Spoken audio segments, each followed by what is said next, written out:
Welcome to another episode of Bolts Breakdown. My name is Boomer. My name is Tommy. And today is going to be a fun episode. We're talking about the Russian Superman. Nikita Kucherov. No. Oh. A different Russian Superman. Oh. One of the newest additions to the Tampa Bay Lightning forward group, Ilya Mikheyev. Wow. Yeah, it's going to be a fun episode. Before we get there, though, we'll cover any pieces of news, as always, with the Lightning. And we are in the middle, the very heart of the offseason. There's been no news. Very depressing. But I feel like we're in a news / lightning / hockey desert right now. And honestly, I'm sad. It's horrible, isn't it? It feels like we've been in it forever. I know. Oh. And we're still at the point where you look all directions and you see nothing but more desert. Yes. Yeah. I know. But 63 days away from puck drop. No one's counting. October 1st.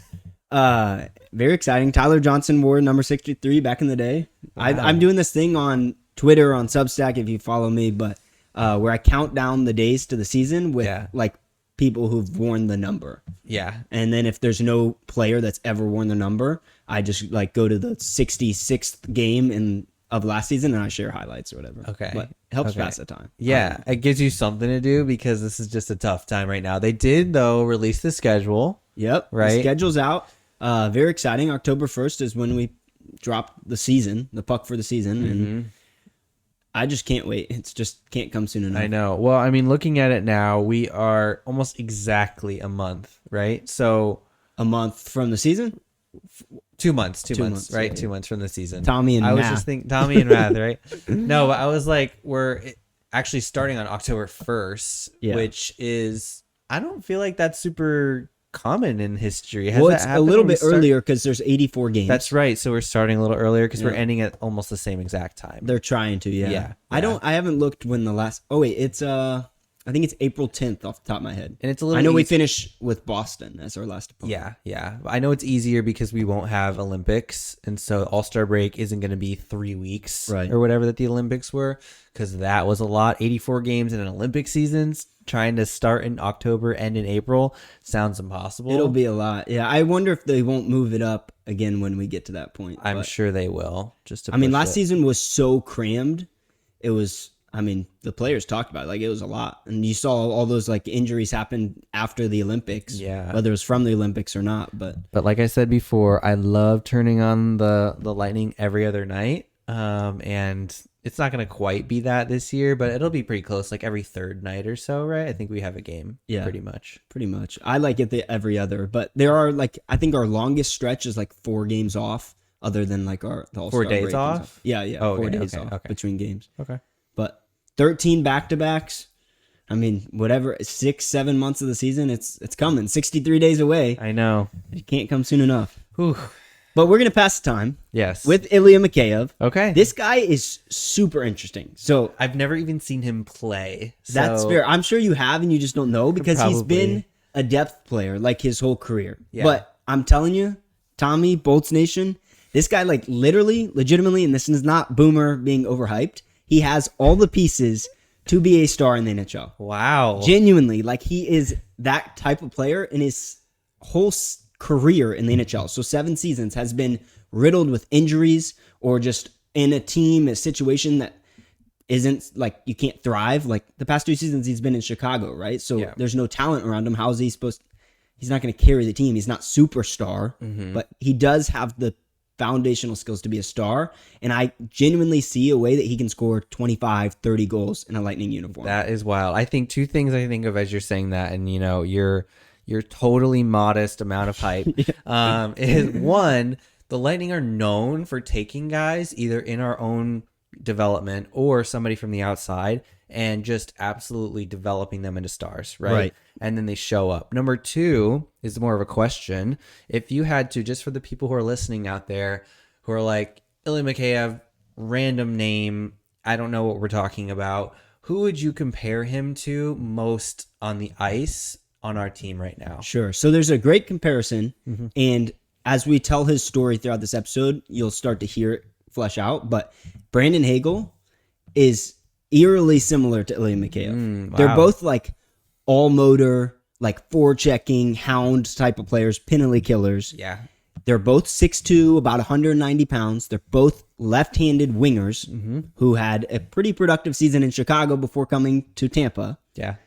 So who knows? Okay. I compare him to Brendan Hagel. Brendan Hagel was younger. Like Ilya Mikheyev is 31. Okay. And he'll turn 32 like 9 days into the he's season. Closer to like Braden Point's age. Yes. Versus like a Brandon Hagel. He's way older than Brandon Hagel, but their playing styles are similar. Yeah. Their physical makeup is very similar. Okay. So I compare him to Brendan Hagel. Will he have the kind of like breakout season that Brendan Hagel had when he started in Tampa Bay? Who knows? But I genuinely think 25, 30 goals is something that Ilya Mikheyev can do. He's only scored 20 plus goals in a season twice, and he's been in the league for 7 seasons. I think that needs to be a clip because, hey, at the end of the season, it's either going to be fodder for people or it's going to be, look at the wizard predicting. Look at these idiots. The master predicting all these things. So, well, tell me a little bit about him then. I don't, like I said, all I know is he's Russian, Blackhawks, 31, maybe Brandon Hagel-esque, like these kind of vague things about him, but I don't know, like what did you see, what did you learn along the way about this guy? Tell me about him. So I'm going to try my best to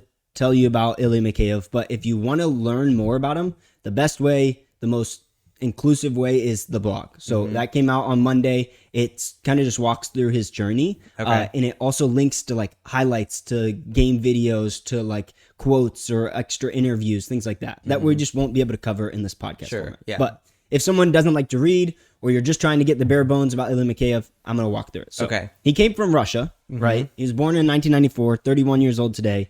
And he loved hockey, but he was never like, as he was growing up, he wasn't like, I'm going to play in the NHL. He just loved hockey. Yeah. But as he started playing and as he developed in Russia throughout the various leagues there, he was like intrigued by the NHL. And he played 4 years in the highest league in Russia, which is the KHL. And he got progressively better with each year. But his last year eligible for the draft was his first year in the KHL.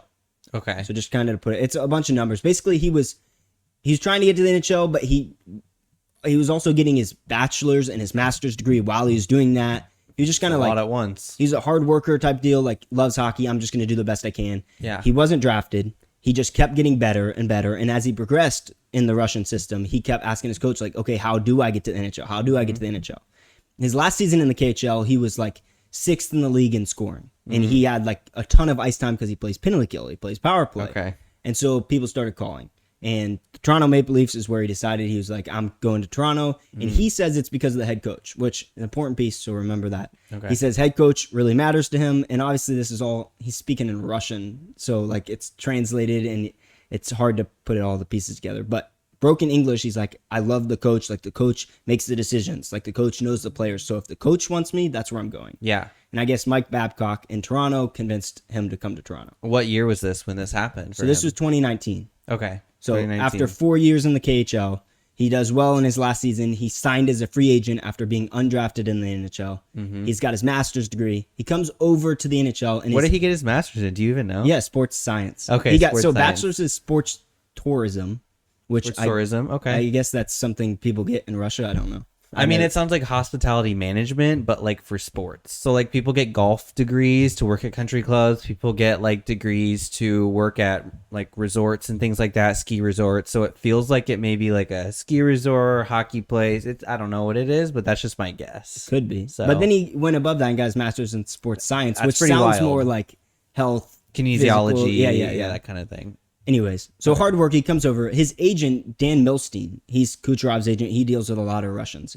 He comes over and he's just like singing Mikheyev's praises. Like, and the league starts to get real hyped about him. He's like, you won't regret this. I'd bet my life on this guy type of deal. Oh my goodness. Ilya Mikheyev comes over and he shows out for the first 38 games. He's got like 20 something points.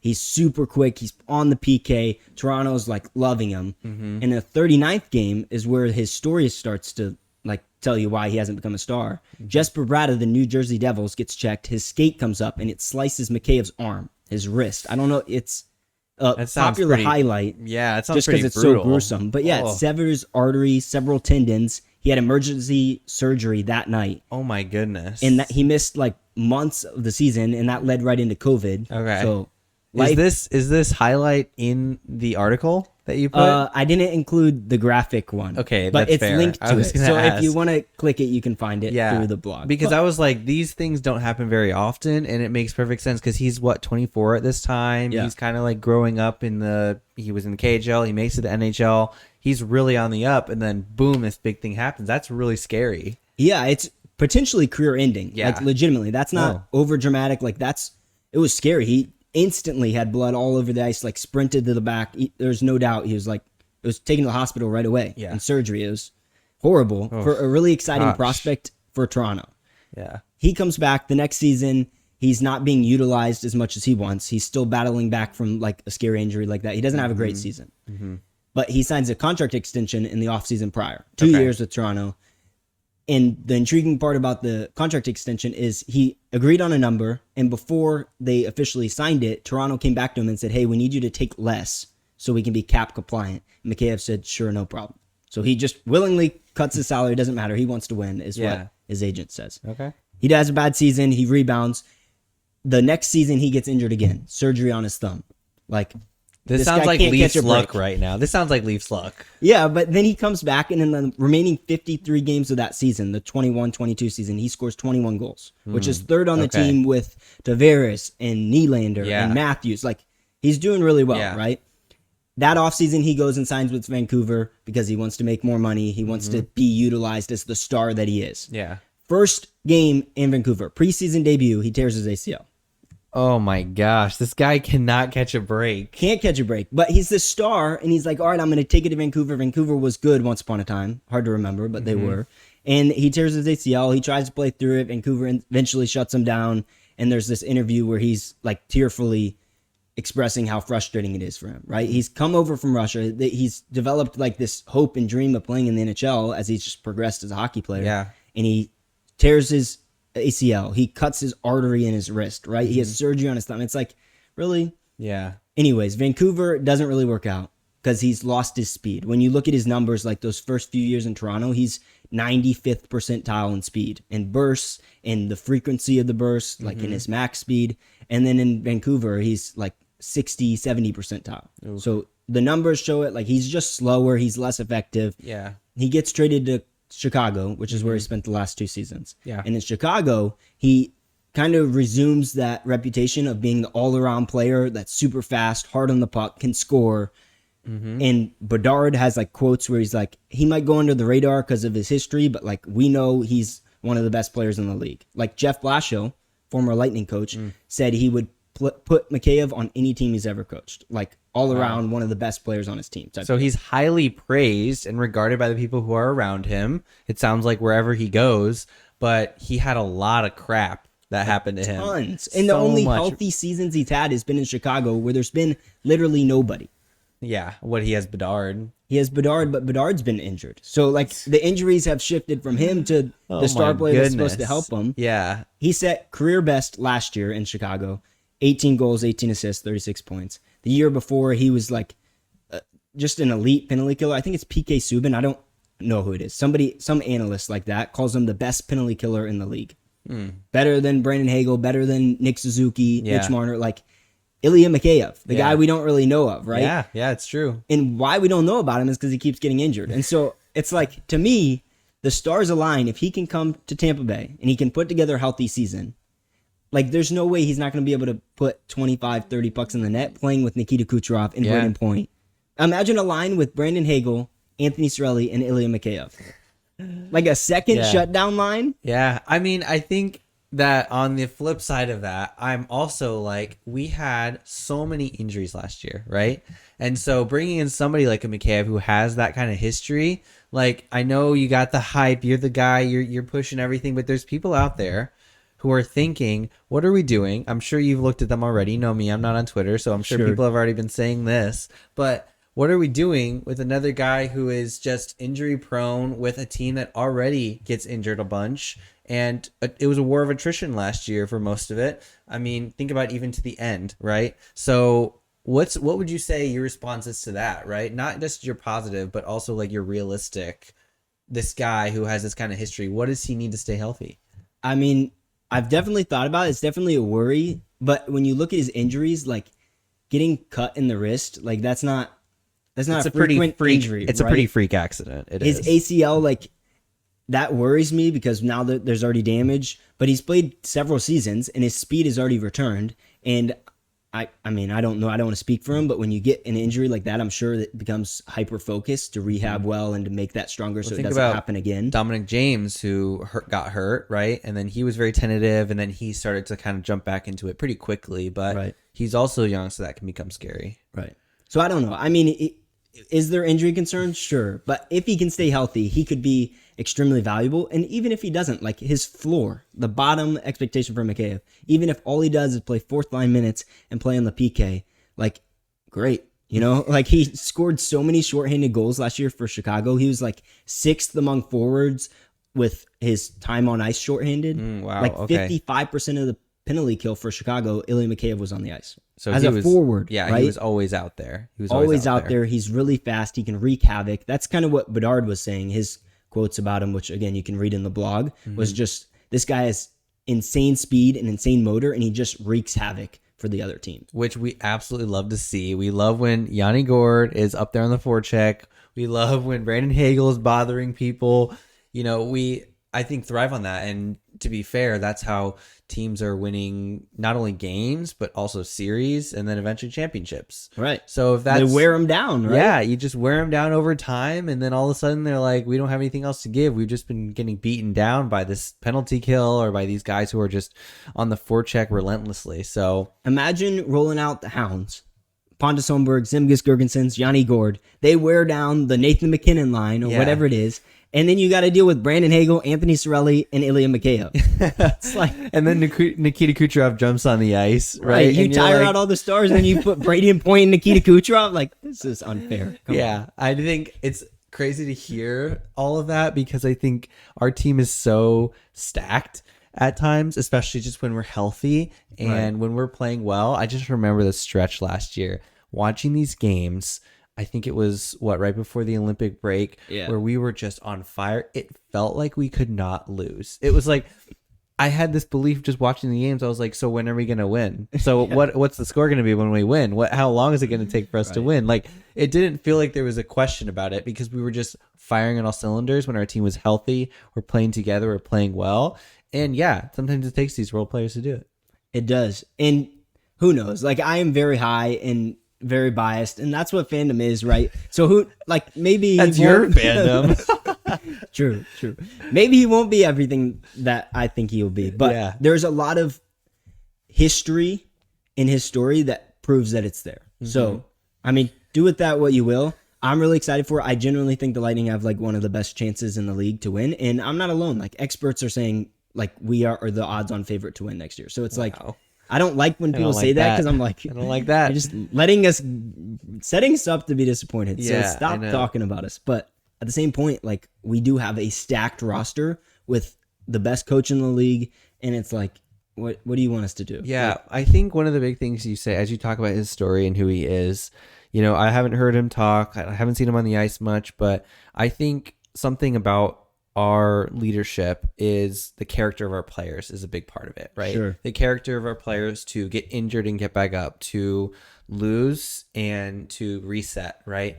And they've gone through some really, really high moments, especially the guys who've been there a long time, and some really low ones. Guys like Brandon Hagel are just absolutely, I mean, can you even get more motivated than Brandon Hagel, right?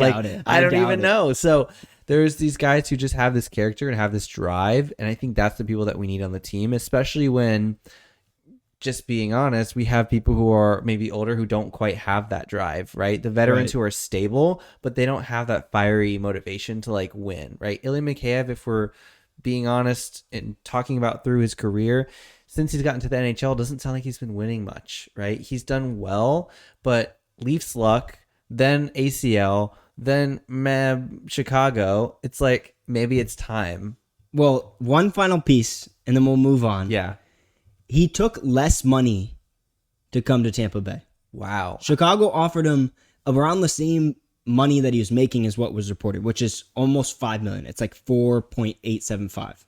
Chicago offered it like 3 years, 2 to 3 years was what was reported. And Ilya Mikheyev took 3.875. So $1 million less to come to Tampa. Interesting. Was it maybe like we offered him 4 years and he just wanted more term? I don't know. I don't think so. I think Ilya Mikheyev wants to win. It's evidenced by when he took a pay cut in Toronto, right? It's evidenced by him moving to Vancouver, or like Ilya Mikheyev's one mission, confirmed by him, by Dan Milstein, his agent, by all the coaches. He just wants to win. That's why he came over from Russia, and it's why he's taking pay cuts. It's why he's the guy that he is. Like, who cuts their wrists so bad, tears their ACL, has all this adversity, and then says, you know what, I'm not done. I'm going to Tampa Bay, less money. Let's go. Let's roll. Yeah. Does it have anything to do with Nikita Kucherov? I don't know. Maybe. So he said, someone asked him like if he'd met, and he just says in his Russian voice or whatever, he says hi during the game. But I'm like, so I think what he means is that he's sounds like, about right though. He's not right? super friends with him, but he's like, I just say, yo, what's up in Russian or whatever. Yeah. I don't know. I always just wonder that because like the guys from, these more, I don't want to say niche. Russia is freaking huge, right? But I will say when there are less players from specific places, it seems like there's some camaraderie that's kind of built in, right? The Canadian camaraderie, the American camaraderie. Right. We don't have much of that, but all the different countries that we have in there and like the camaraderie that's felt between them. We had that, back in 20 and 21, 22, until we got rid of Sergachev and moved on with him. But there's just been that camaraderie. And so I wonder how that's going to go. I'm really interested to see how that plays out. I mean, we drafted some Russians too, so I don't know. Who knows? Anyway. I know I said one final thing, but I will tell you, so I called him Superman in the beginning. Superman as an S-O-U-P, like the food soup, Superman. That's his nickname across the league, and it's because in his first game, he scored a goal, he earned an assist, he's like learned English super rapidly because he's smart, he's hard work or whatever. He goes to the media, they're asking him questions about his transition to Toronto, and one of the things he said, he's like, I like soup, and I don't understand why Americans don't eat more soup. Like in his post-game media session. So what? People loved it, and his girlfriend makes so much soup, I guess. So he just loves soup. And then the soup company Campbell partnered with them, and he's in like a soup commercial or whatever. He nicknamed his handle on Twitter like Superman65, which was his number. So he's leaned into this idea that he's like a soup guy. And so we call him Superman. That's hilarious. That is such funny. I mean, Hagel's Bagels, Superman. We got it all now. All right, Tommy, let's move on to the next part of our episode. We're going to play a game about another player that came from Chicago. We love our Chicago players. Yeah. He's going to be the feature of next week's blog. Okay. So on Monday, you can be looking forward to it. Dominic James. First-year player, made his NHL debut last year. Yeah. He's really exciting and really fun to learn about. So be on the lookout for the blog. We're just going to ask you 15 questions. Test your knowledge on Dominic James. Okay. See how well you do. Last week, you got 6 points with JJ Moser. Not very good. Not very good. But it helped you learn about him. So we're going to do the same thing with Dominic James and see how you do. Okay. That sounds good. All right. So first question, Tommy. Where was Dominic James born? Was it Plymouth, Michigan, St. Paul, Minnesota, or Omaha, Nebraska? It's a great question. Where was Dominic James born? Well, it sounds like he was born in the United States. Bingo. So narrowing it down to Michigan, Minnesota, and Nebraska. I mean, so many of these players are born, up there in cold states where they can actually play hockey. And I'm just leaning towards Michigan. So I'm going to go ahead and say Plymouth, Michigan. Bingo, 1 point. All right. Starting off hot. Okay. Yeah. Good stuff. All right, 1 point. Let's go. Disclaimer, I don't know any of these answers. I'm going for it here. So I make the trivia games and then Tommy comes in. Yeah. Blind. No knowledge. All right. How old is Dominic James? Is he 24 years old, 26 years old, or 28 years old? Now, this is tough. I don't think he's 28. You know why? He doesn't look 28. No, honestly, he looks like he's 18. So I'm definitely not going to say 28. 24 feels more right. Even if he was drafted, goes through some system work, all that kind of stuff. I'm going to go ahead and lean towards 24 years old. 24 is final answer. 2 points, Tommy. Okay. Nice job. 2 for 2. Okay. Keep it rolling. Keep it rolling. Third question. Okay. What round was Dominic James drafted by the Chicago Blackhawks? Was it the 4th round, the 5th round, or the 6th round? Dominic James, speedy guy. He's got some skill. speed is not necessarily something that you develop over time. I mean, you can, but you can enhance it, but if it's not there, it's hard to figure it out. Yeah. You can go from 80% to 85%, but you can't go from 50 to 90. That's the running joke about Braden Point, right? Everyone says his skating was bad, but when you look at his skating was great, and Barb Underhill, the skating coach, took him to elite level skating. But the joke is that Barb Underhill made him so great, but people assume that he was horrible before, and Barb Underhill made him elite. No, he was a great skater. Yeah, and now he's elite. But you're right. Enhance it doesn't. You don't find it underground somewhere and start becoming a great skater. So it tells me that someone's going to use that as just maybe hey, this is one area that I'm going to choose this guy for, right? Speed, his ability, his potential, that kind of thing.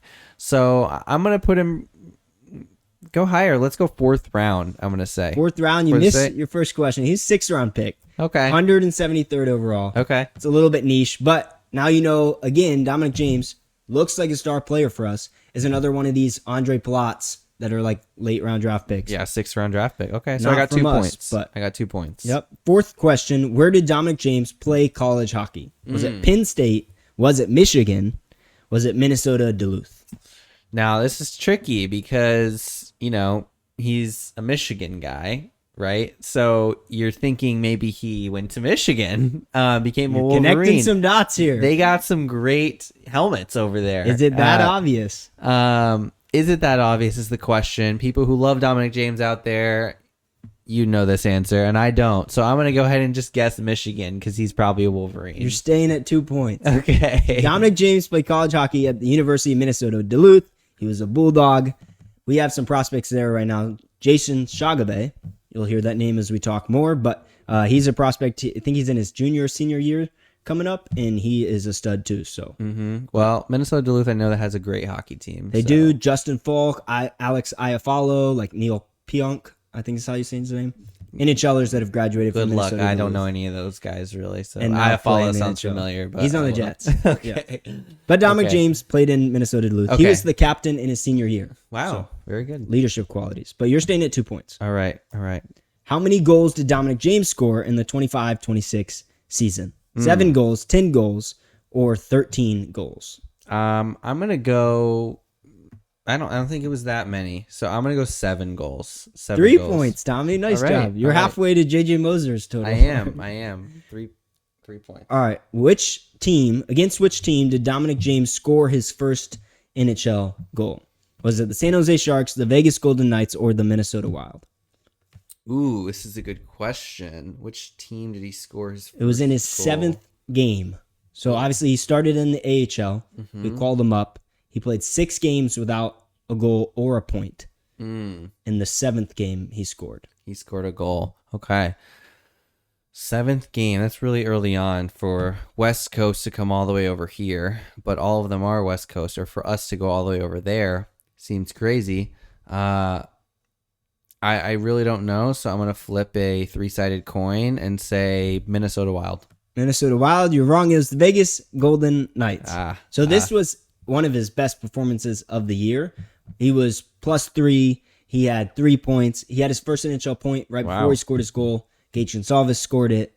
My boy. But Good boy. you're staying at 3 points. I'm at Tom. 3 points. Vegas Golden Knights. At 3 points. How many games did Dominic James play during the 25-26 regular season? So he was injured for a while. Yep. Remember he took the puck to the face Yeah. and his knee. So that's ankle. a significant amount of games lost. I know he missed at least something like 20 in the last stretch. And so that puts him at the very highest in the 50 to 60, which is unfortunately the highest one here. Your options are 30 to 40, 40 to 50, or 50 to 60. Yeah. So that's tough because he did miss quite a few games, but he also played in some. I'm still going to go pretty low. I'm still going to go 30, 40 here. 30 to 40. He played 43 games. Wow. Which is option B, 40 to 50 games. But okay. yeah, he missed those games because of the face injury, and he got in the cage, and then obviously, who was it? Kesselring on Buffalo sat on his leg. That was not fun. Jerk. That was horrible. How many points did Dominic James score during the 25-26 postseason? Was it 2 points, 3 points, or 4 points? Oh, He played in all man. 7 games. Yep. All 7 games, he scored 2, 3, or 4. I mean, unfortunately, I'm like, oh, well, it's 2, 3, or 4. And like before you put anything up, I'm like, it's probably 2, 3, or 4, something like that. Not helpful. So Then. not helpful. If it was like 1, 2 to 4, and then like 5 and up, that would have been helpful. But I have to pick exactly how many points that he scored. We're gonna go ahead and just say 2 points he scored. You're guessing 2 points. It was 3 points. Wow. I mean, good guess, but Tough. 3 points. He had all 3 points in games 5 through 7. So Okay. He had 1, 1, and 1 Yeah. in 5 game Okay. 6. All right. Dominic James' top speed in 25-26 was 23.71 miles per hour. Where did that rank among Tampa Bay Lightning skaters? So essentially, did anyone else have a faster max speed than Dominic James? Yeah. Was he first? Was he second? Was he third? I just feel like there's got to be somebody who had a faster one, and that's pretty fast. 23.71 miles an hour. That's speedy. That's a speedy That's get up. incredibly quick. So, only 9 NHL skaters had one above 24 wow. Okay. across the entire league. To give you some perspective, Was he first is the question as far as burst. I still just think he wasn't. I'm going to go second. among Tampa Bay second? Lightning. You're afraid to commit on DJ. I am. He was first. Wow. He outpaced even Braden Point. And I know Braden Point had injuries, but Yeah. he's that elite skater. Apparently. And Dominic James is faster, I guess. Wow. Okay. All right, you're staying at 3 points. Dominic James averaged how much time on ice per game during the 25-26 regular season? Now, Under 12 minutes, 12 to 15 minutes, or more than 15 minutes? so did he? Is this the games he played? Obviously, Yeah, And yeah. like So those 43 games. of the 43 games he played, how many minutes was he averaging on the ice? Okay, so not more than 15 for a forward. That's high, especially for him. But he did play on like the second line for a little while there. At times, yeah. At times, so.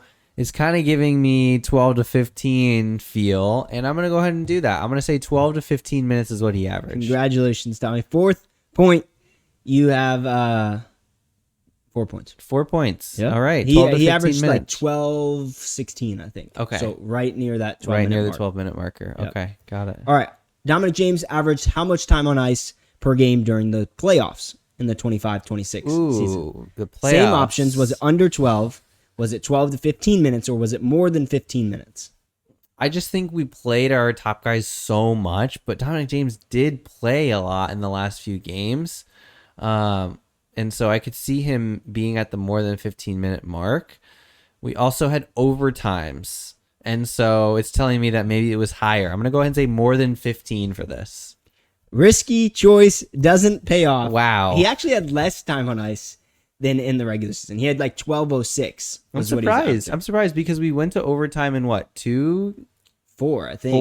four of the games, I believe. Gosh, I blocked out all that terrible trauma. Okay, And so, he scored, like, he was scoring in game 7, right? Like the clutch moments. So you'd think he had more yeah, trust, but he didn't. He played less than in the regular season. I'm just thinking with that overtime thing being the case that would push him at least a little bit higher, but maybe not that much. So Nope.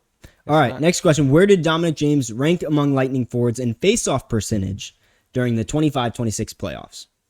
And minimum 20 face-offs. So Okay. the random Brandon Hagel step in, like, that doesn't count. doesn't count. But among all those centers that were taking face-offs, where did Dominic James rank during the playoffs? First place, third place, or last place? Okay. So I'm thinking right off the bat, you got Nick Paul. It's great in the circle. Braden Point, at least the eye test says he wasn't doing very well in the circle this year. At all, Dominic James, first year guy, taking face-offs from NHLers. Feels like he's not going to be first. Okay, I'm not thinking that. Third place is highly likely if he did really well. I'm trying to think of the other centers. You got Anthony Cirelli. Right, you got Yanni Gord. So these guys are doing pretty well in the circle from what I'm remembering. He just Hard question. It's a tough question. Where did he rank among Lightning forwards? It's either third place or last place. And really, next time, everybody who's watching, I'm gonna bring a coin because I really think I need to do that for next trivia night. But we're gonna go ahead and say he was last place. Bingo, Tommy. Nice job. He was 21.4% in the circle. He Not won good. 6 of 28. Not good. No, it was horrible. And I didn't really like revisionist history, maybe, but like at the time, I was like, Dominic James was one of our best players in that series, and not really. Yeah. Like he wasn't winning in the face-off circle. He didn't lay as many hits or block as many shots. He had 3 points in the final 3 games, but then again, that's maybe too harsh on Dominic James because he sped up his recovery to playing game 1. Yeah, he did. Okay, last place 5 though. points. So I have 5 points. What was Dominic James's highest plus minus of the 25-26 regular season? +2, +3, or +4? Okay. Highest. His highest. So you did just mention that he was +3 in the game versus the Golden Knights. I was wondering if you and would that was a remember really that. good game Yep. for him. And so I feel like you might have even said it was his highest. So I'm gonna go ahead and say +3. +3 is what I'm gonna go with. It was his best game of the season, is what I said. And it also was his highest plus minus. He did it one other time as well. Okay. But so I yeah, get another point for that. you do. +3. Awesome. 6 points. You tied JJ Moser. Okay. All right, coming towards the end here. How many games did Dominic James have 4 or more shots on net? Was it 5 games, 6 games, or 7 games in the 25-26 regular season? How many games did he have 4 or more shots on net? Oh my goodness. I mean, he wasn't a huge shooter from what I remember. I felt like he was a speedy runaround role player. So I'm just going to go ahead and go with the middle door. 6 games. 6 games. It's 5 games. Good guess. Again, that's Dang. just one of those Random ones. that you're guessing. But yeah, he wasn't necessarily a shooter, which is something that I wouldn't have thought of on my own without looking at these stats. Yeah. So. All right, how many games did Dominic James have multiple points during the 25-26 regular season? No games, 3 games, or 6 games? I'm going to go with a quick fire on this one. I'm going to go ahead and say 3 games he had multiple points. Bingo. 7 All points, right. Tommy. All right. He had 3 games that he had multiple points. I know more about him than JJ Moser, apparently. So That's it, though, Tommy. So 7 points. It's not bad. It's nearly half of the points by Dominic James. Okay, that's good. But he's a stud. He's a star in the making, and he's one of the players that is extension eligible right now, and that I hope we extend during the offseason. Mm-hmm. He's fast, and he's good shooter. He can hound the puck, or he can drive the scoring. Mm-hmm. He said on the block party, I don't know if you remember, but he's like, my style, like I like to be able to take over shifts. So if you need me to take me from the defensive zone all the way up through the neutral zone into the offensive zone, Yeah. so be it. I'll do it. The 2 things I love about him, obviously speed, so that's a given. But his entries are fantastic. True. And number 2, I guess this is the thing that I would like to see in him is confidence. When he is confident, he is shooting the puck. I think there was a moment during the playoffs or sometime during the season where they were talking about like being on the bench and how like there's coaching that happens on the bench right between the guys, and how he was encouraged. You have the puck on your stick, right? If you're anywhere close to the goal, shoot the puck. Yeah. Like he's being encouraged, like, hey, have confidence, shoot the puck. And we saw that happen with Darren Radish this year, right? They're like, hey, Nikita Kucherov's giving you a beautiful, perfect pass, shoot the puck. Shoot it. And look what happened, right? That's what Phil Esposito always yells. Yeah, shoot the puck. So I think Dominic James with some confidence and more of that speed and health, he's going to be absolutely killer. Again, look out for that blog post on Monday. It's going to be all about his story, where he's come from, how he did last year. Yeah. So, Tommy, let's finish our episode as we always do. Yep. We're going to draw from the ThunderBucket, which Absolutely. if you want to submit a prompt, it is up here. A little link. It's also in the show notes. But these are just prompts about Lightning, about hockey, about Tampa, and that's how we end our episodes every time. So I'm going to draw from the ThunderBucket. It is the Hagel Bagel bucket hat. We just got a bunch of these prompts. If you want to submit one, leave your name, and we will shout you out. Our prompt Let's see it. today, what would you rather see? An overtime winner, a single period hat trick, or a shutout? So this is Ooh. talking about your experience as a fan. Let's Okay. say you're in person. Yeah. Okay. Overtime winner, single period hat trick, or a shutout. And this comes from Asa. So Okay. good question, Asa. Tommy, you have an Which answer? one do I want to see? Yeah, I think I absolutely have an answer. Not a shutout. Okay, definitely, Boring. definitely not a shutout. That's boring. I'm gonna go ahead and say, ooh, this is tough.